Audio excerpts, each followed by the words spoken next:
really things are changing, and with Asia, with a bigger role, a bigger weight in everything, population, economy, culture, and so on, it will be very interesting to really look at what's next. What, from our perspective, and we've seen now that the people on this panel have all a very different background and perspective, what do you feel is going to happen next in terms of what are the opportunities of creativity for the post-globalism world?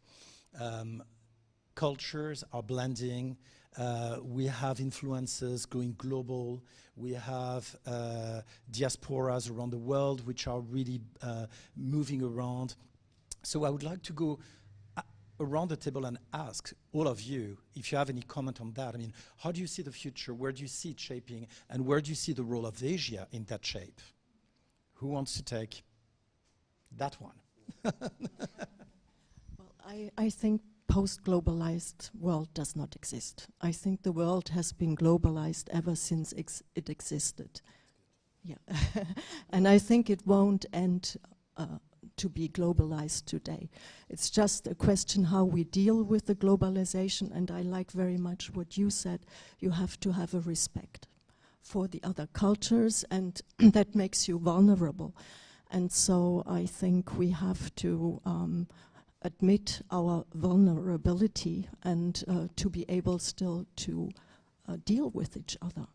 And I think if artists can help us do that, then we have a future.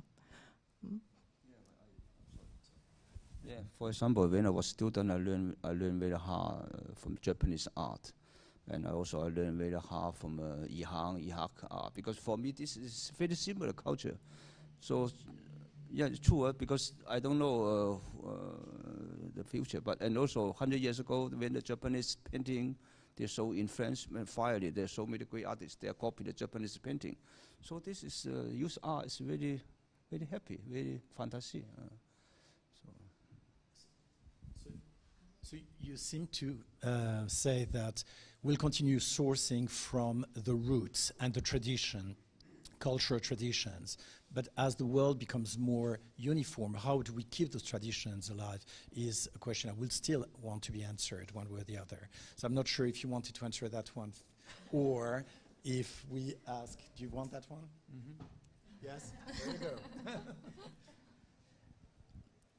you go. You just said, you talked about how your art was accessible to European Western audiences, as like it looked like I don't know a lot about like art and everything, but like I'm into the music, but I mean visual, but like the modernism and you talked about like currents that people could relate to, even though the art has nothing to do with it.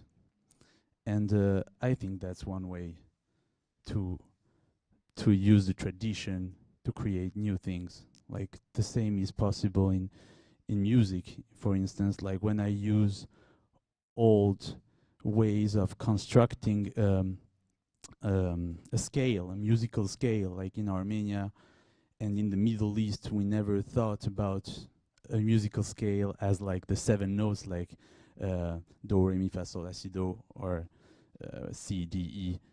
We think about like as groups of 4 notes, and the 4th note is the first note of the next 4 notes.